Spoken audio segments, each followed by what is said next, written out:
Akash TV online, the centre of healthy culture, সুস্থ সংস্কৃতির প্রাণকেন্দ্র। আলহামদুলিল্লাহ, আলহামদুলিল্লাহি রাব্বিল আলামিন, হামদাশ শাকিরিন,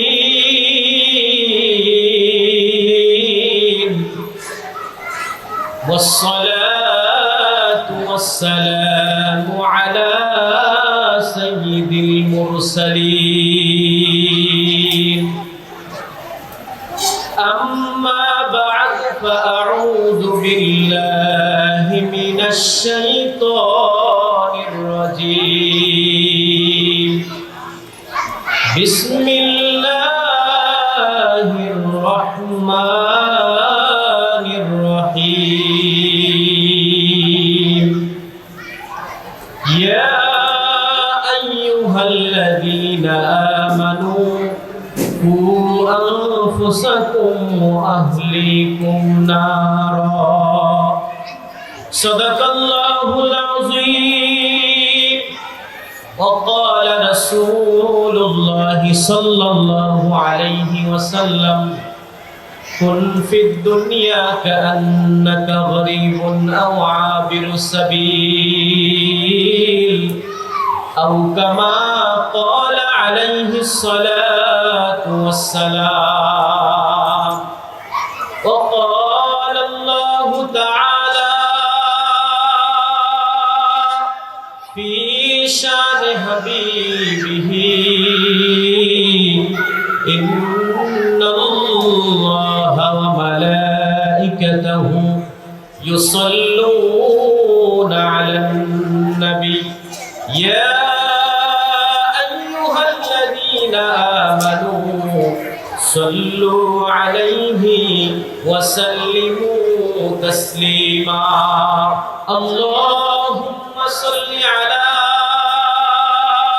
محمد وعلى آل محمد كما صليت على إبراهيم وعلى آل إبراهيم إنك حميد مجيد. اللهم بارك على محمد وعلى آل محمد كما باركت على إبراهيم وعلى آل إبراهيم إنك حميد مجيد. আমরা সকলে একটু জিকির করি: লা ইলাহা ইল্লাল্লাহ, লা ইলাহা ইল্লাল্লাহ। আওয়াজ করে করে জোরে জোরে দিন থেকে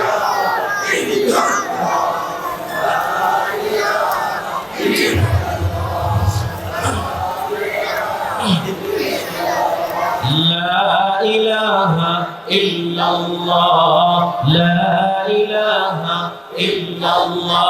জোরে জোরে সবাই। রহমতে আলম নবী, নবী দু জাহান, সাহাবীরা আতর বানাই ওই নবীজির ঘাম, সাহাবীরা আতর বানাই ওই নবীজির ঘাম। সবাই একটু বলেন না: রহমতে আলম নবী, নবী দু জাহান, সাহাবীরা আতর বানাই ওই নবীজির ঘাম, সাহাবীরা আতর বানাই ওই নবীজির ঘাম।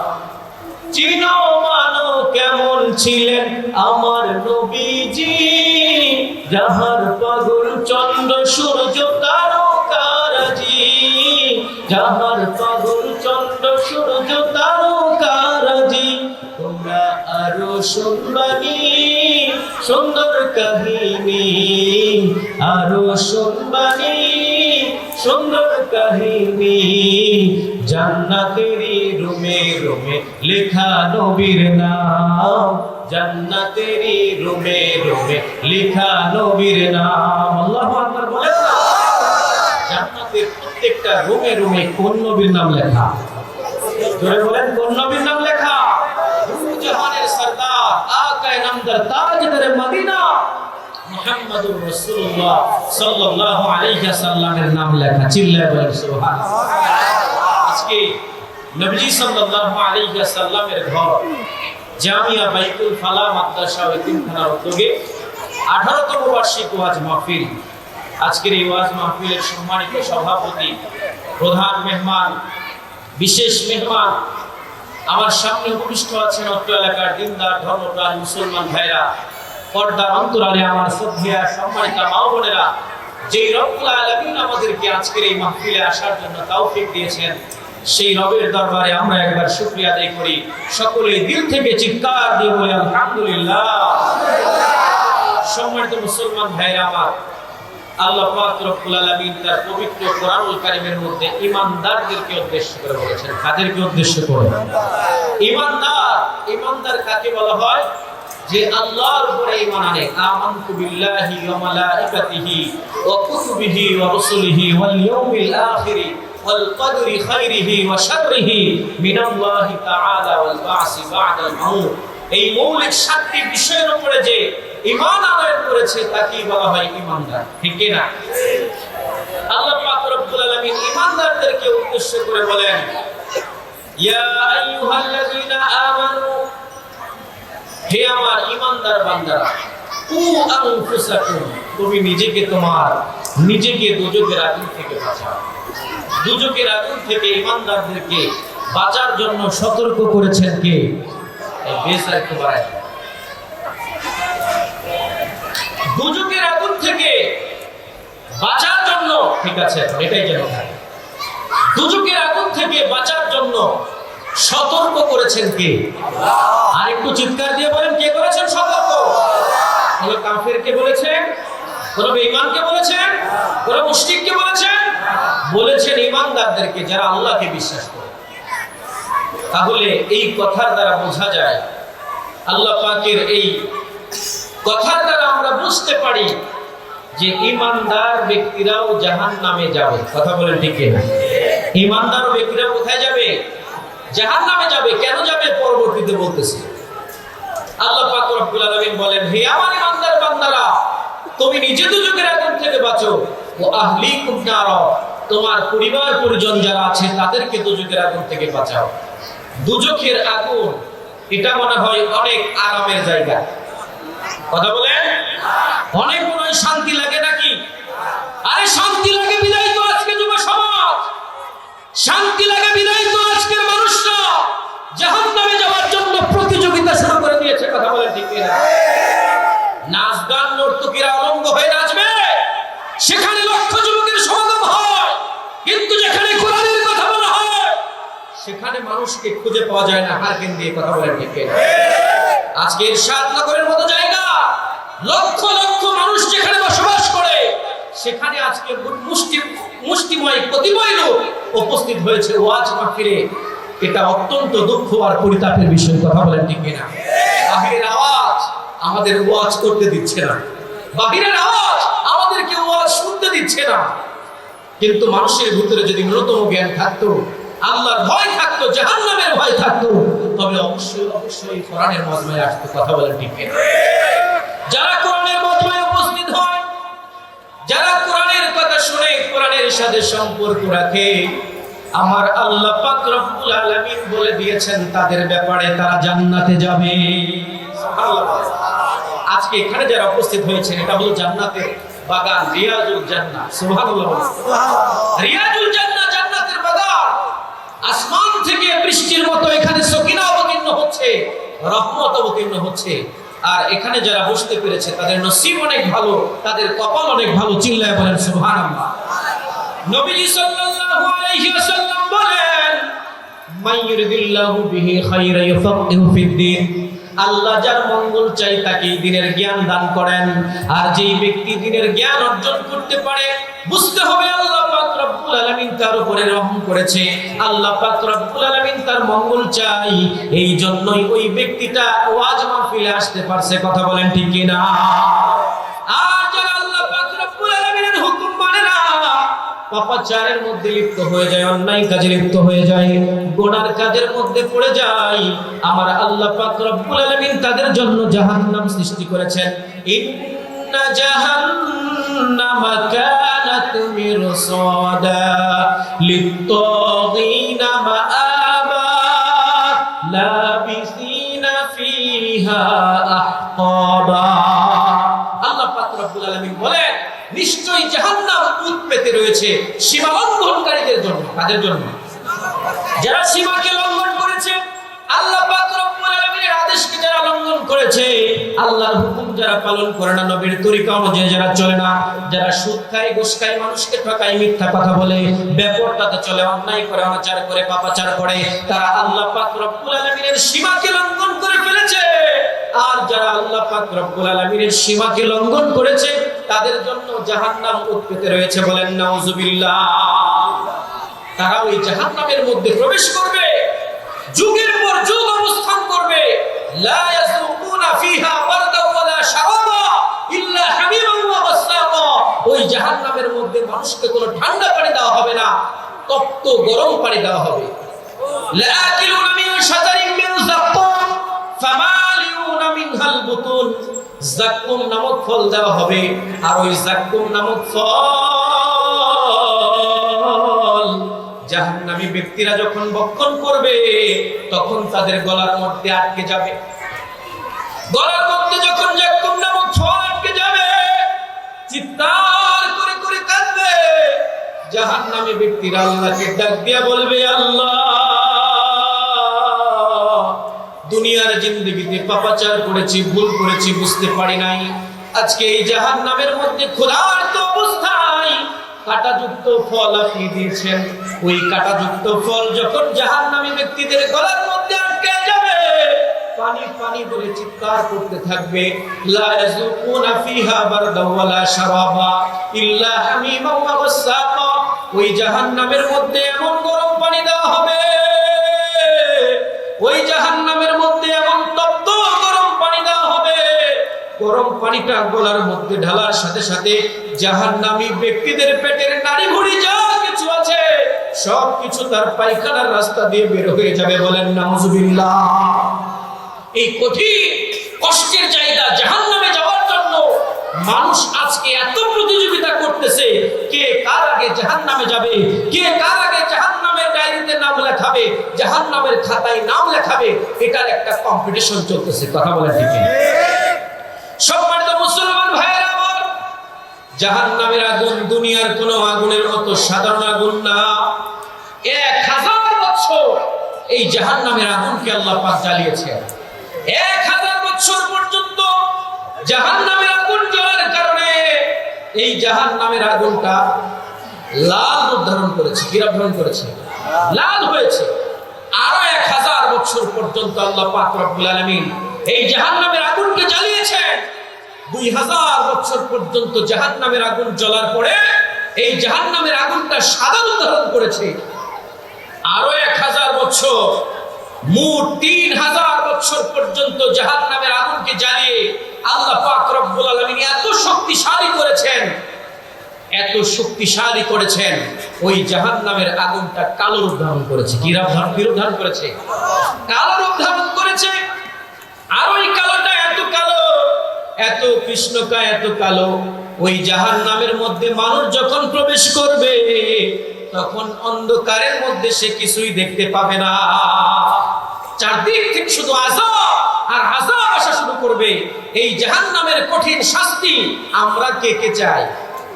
একটু হাত তুলে দেখায়। কে কে জাহান্নামে যাবেন? একটু হাত তুলে দেখায়। কেউ যাবেন না? কথা বলে না। কেউ জাহান্নামে যাবেন না? জাহান্নামকে ভয় পান? কে কে ভয় পান?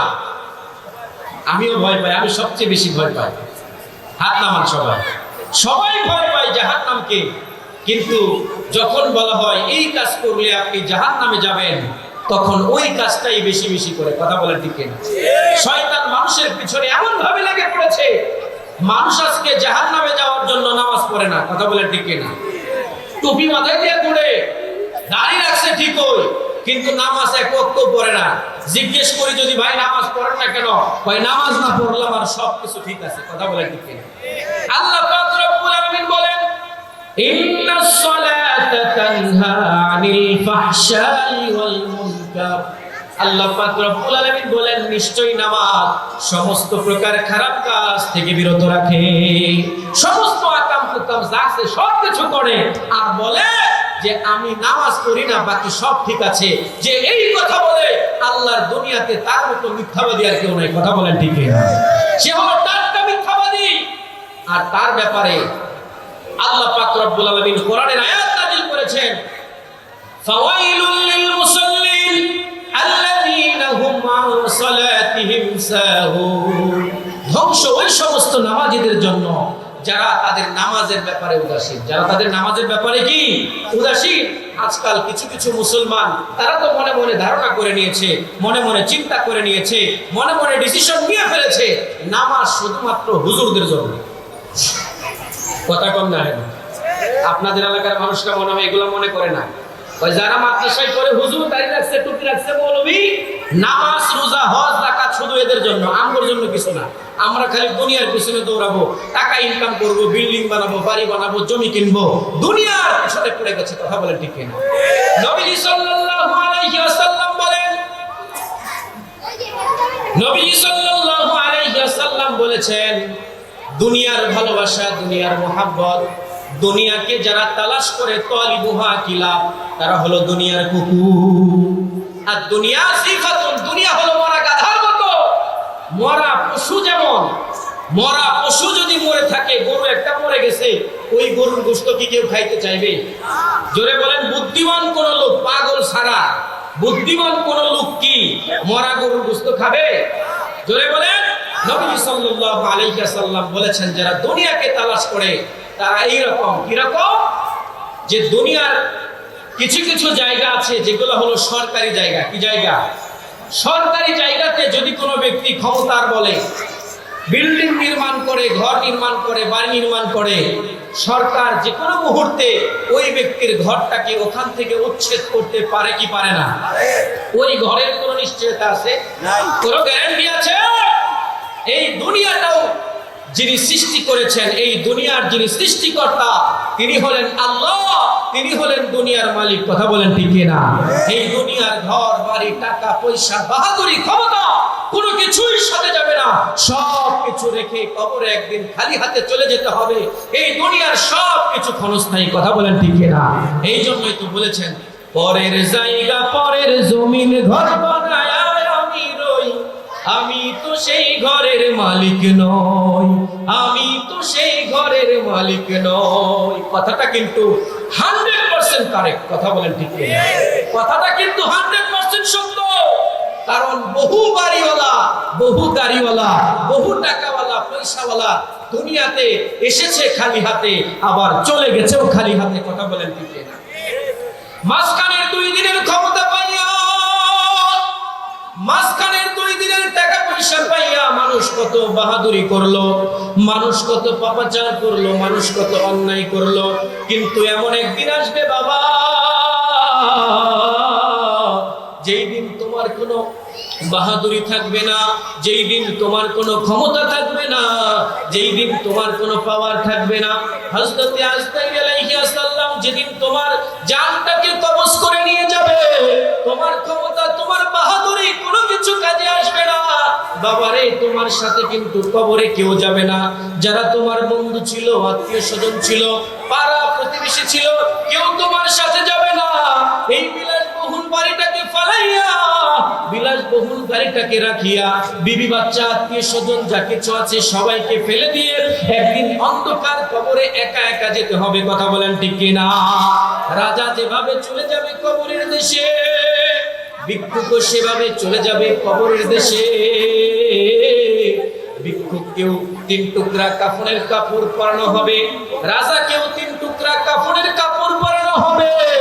এই দুনিয়ার জীবনে যত বড় টাকাওয়ালা পয়সাওয়ালা ব্যক্তি হোক না কেন, কারো কবর কিন্তু স্বর্ণ দ্বারা বানানো হয় না। ঠিক কিনা?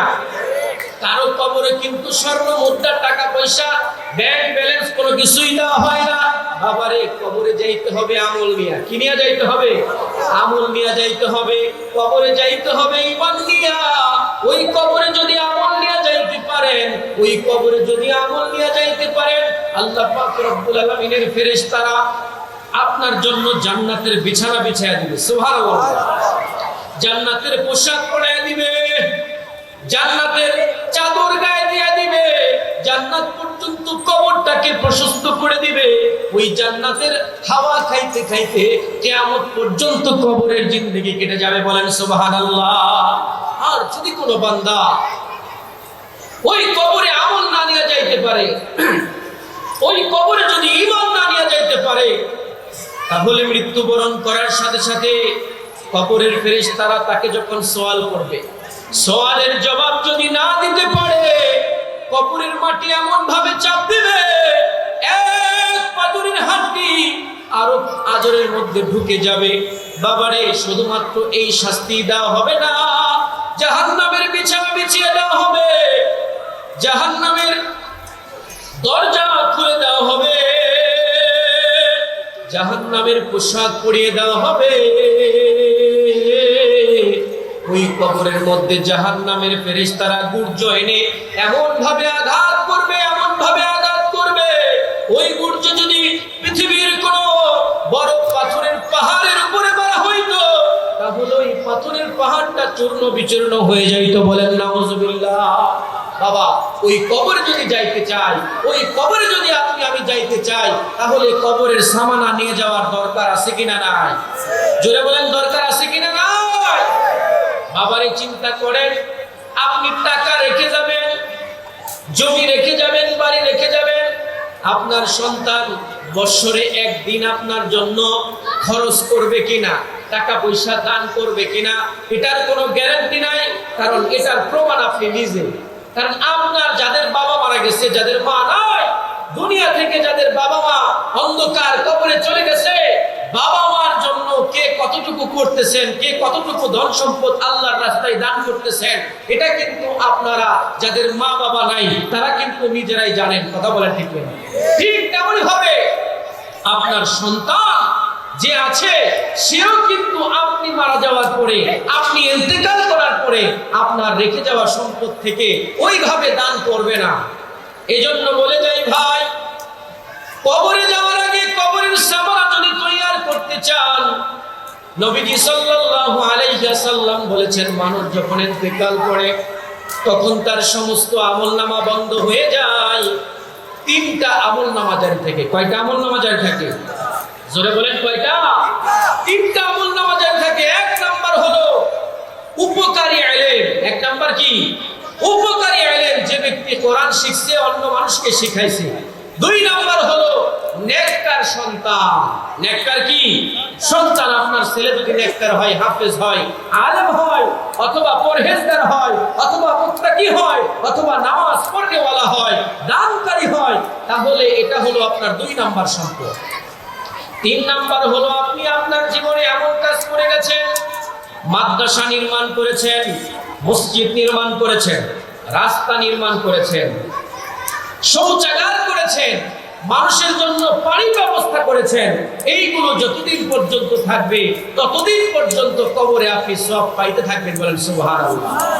আপনি যদি মাদ্রাসায় দান করেন, মসজিদে দান করেন, তাহলে এটা কিয়ামত পর্যন্ত আপনার নাজাতের জরিয়া হয়ে যাবে। বলেন সুবহানাল্লাহ। আপনি যদি এই বাইতুল ফালা মাদ্রাসায় 1 লক্ষ টাকা দান করেন, আপনার এই 1 লক্ষ টাকা দিয়া মাদ্রাসার ঘর নির্মাণ করা হবে, আর ওই ঘরে বসে বসে কোরআনের পাখিরা কোরআন পড়বে, আর ওই কোরআনের প্রত্যেকটা হরফের সওয়াব কিয়ামত পর্যন্ত আপনার কবরে পৌঁছে যাবে। বলেন সুবহানাল্লাহ। ওই ছাত্রগুলো হাফেজ হয়ে আবার যাদেরকে হাফেজ বানাবে, এভাবে অটোমেটিকলি আপনার আমার কবরে সওয়াব পৌঁছে যাবে। বলেন সুবহানাল্লাহ। আর মাদ্রাসার ছাত্রদেরকে যদি কোনো ব্যক্তি সাহায্য করে, মাদ্রাসায় যদি কোনো ব্যক্তি দান করে, তাহলে তার মনের আশা পুরা হয়। সুবহানাল্লাহ বলেন। জোরে বলেন, কি করা হয়? মনের আশা পুরা হয়।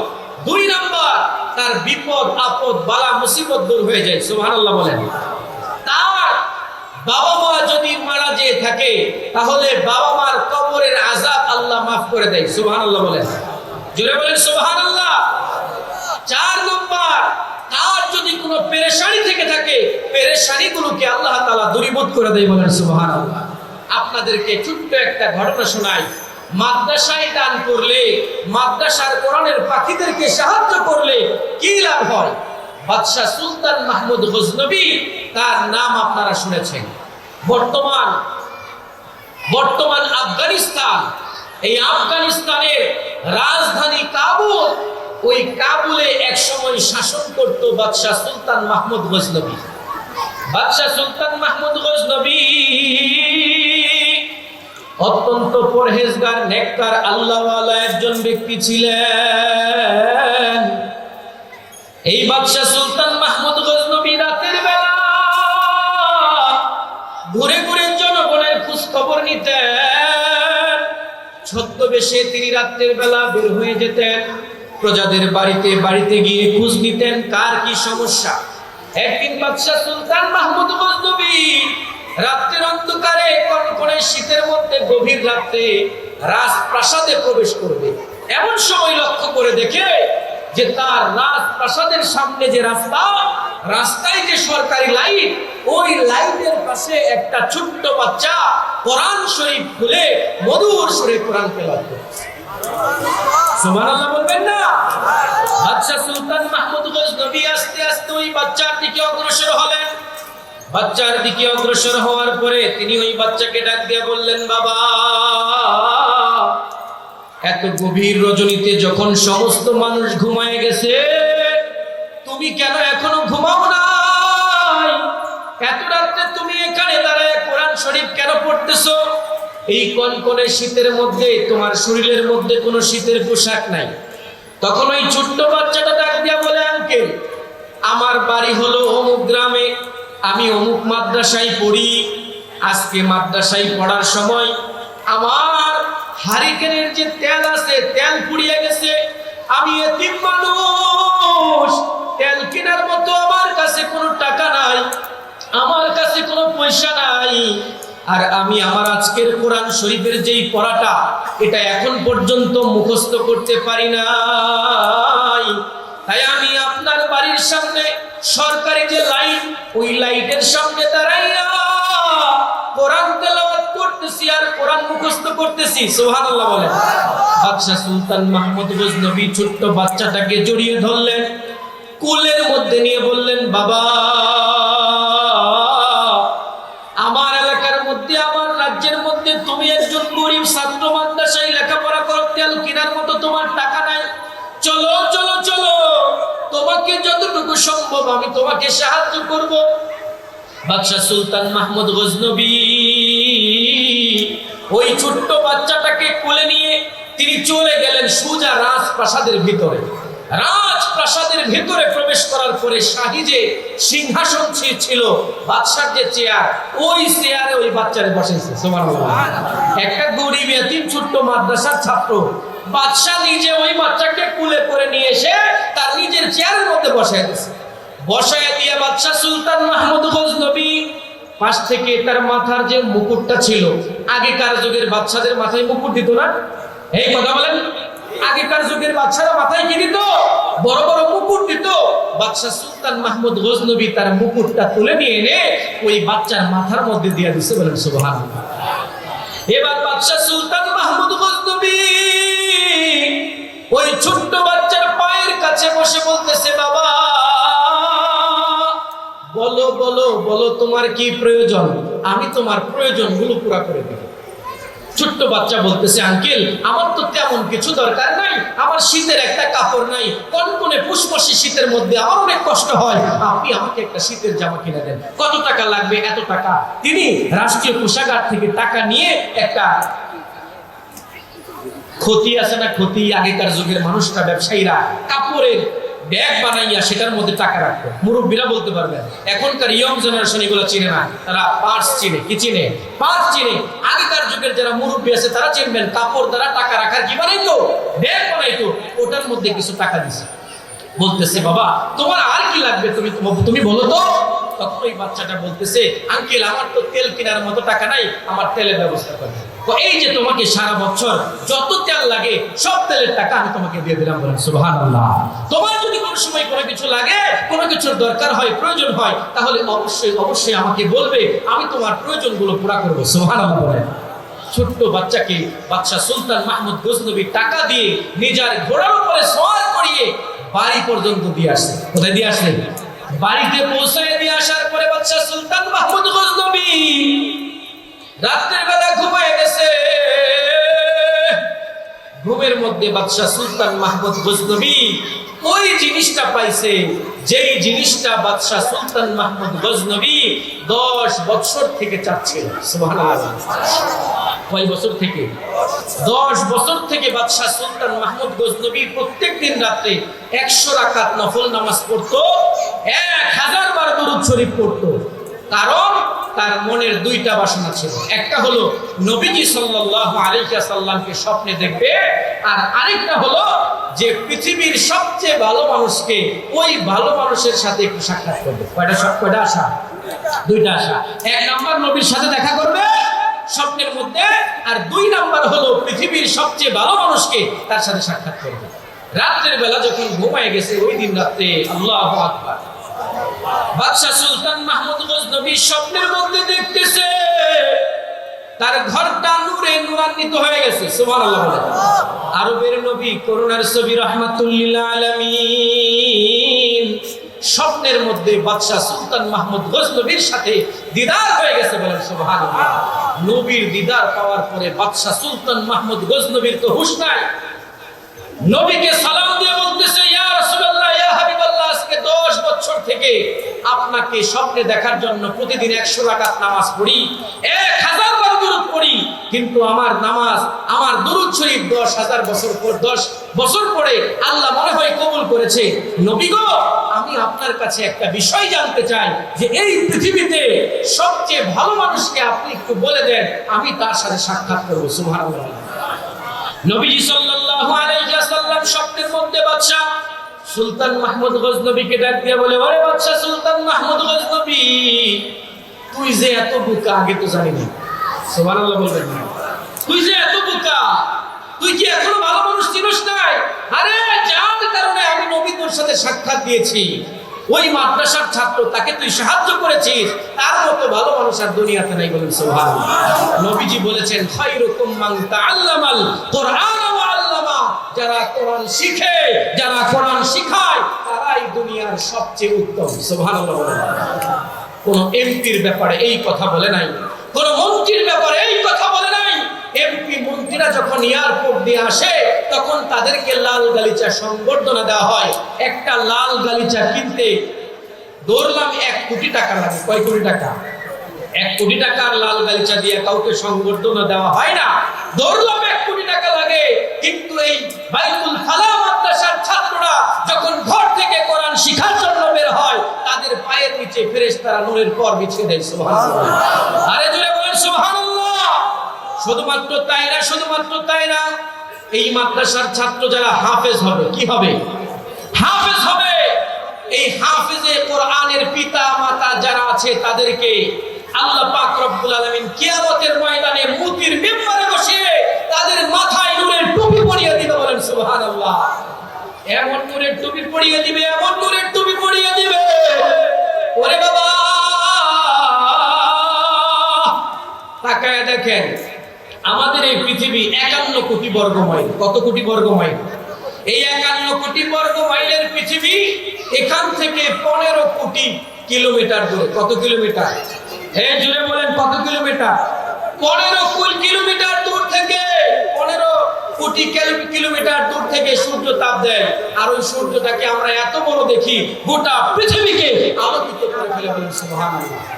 জোরে বলেন সুবহানাল্লাহ।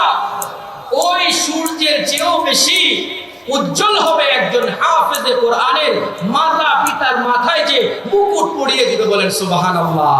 এই জন্য আমি আপনাদেরকে বলি, যদি নিজের সন্তানকে হাফেজ না বানাইতে পারেন, নিজের সন্তানকে হাফেজ বানাইতে পারেন নাই, নিজের সন্তানকে আলেম বানাইতে পারেন নাই, তবে যারা আলেম বানাচ্ছে, যারা হাফেজ বানাচ্ছে, যারা হাফেজ হচ্ছে, তাদেরকে সাহায্য করেন। কিয়ামতের ময়দানে আল্লাহ পাক রব্বুল আলামিন এটা ওসিলা করে আপনাকে আমাকে জান্নাত দিতে পারবে। কথা বলেন ঠিক কিনা? সম্মানিত মুসলমান ভাইয়েরা আমার, আমাদের এই টাকা পয়সা ধন দৌলত কোনো কিছু কবরে নিয়ে যাইতে পারবো না। অনেকের মা চলে গেছে, বাবা চলে গেছে, দাদা চলে গেছে, দাদি চলে গেছে, কেউ কিন্তু সম্পদ সাথে নিয়ে যাইতে পারে না। আল্লাহ যে সম্পদ দান করছে, আল্লাহ বলছেন পবিত্র কোরআনুল কারীমে যে তোমাকে আমি আল্লাহ যে সম্পদ দান করেছি, এই সম্পদ থেকে আমি আল্লাহর রাস্তায় ব্যয় করো। আল্লাহর রাস্তায় সম্পদ ব্যয় করার দরকার আছে কিনা নাই? জোরে বলেন, দরকার আছে কিনা নাই? আমাদের সম্পদ যদি আল্লাহ দিয়ে থাকে, তাহলে আল্লাহর রাস্তায় সম্পদ ব্যয় করতে কোনো কার্পণ্যতা করা যাবে? জোরে বলেন। আপনি যদি 1 টাকা আল্লাহর রাস্তায় দান করেন, নবীজি সাল্লাল্লাহু আলাইহি ওয়াসাল্লাম বলেছেন আল্লাহ পাক রব্বুল আলামিন এটাকে পালেন, নিজ কুদরতি হাতে রেখে এটাকে বড় বানাইতে বানাইতে উহুদ পাহাড় সমপরিমাণ বানিয়ে দেন। বলেন সুবহানাল্লাহ।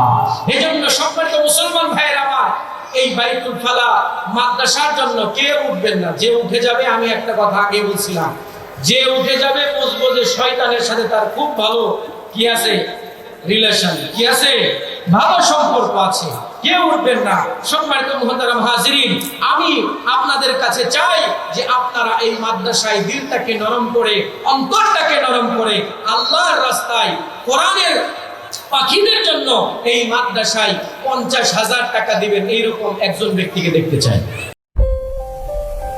আকাশ TV online, the centre of healthy culture, সুস্থ সংস্কৃতির প্রাণকেন্দ্র। Akash TV online, the centre of healthy culture, সুস্থ সংস্কৃতির প্রাণকেন্দ্র।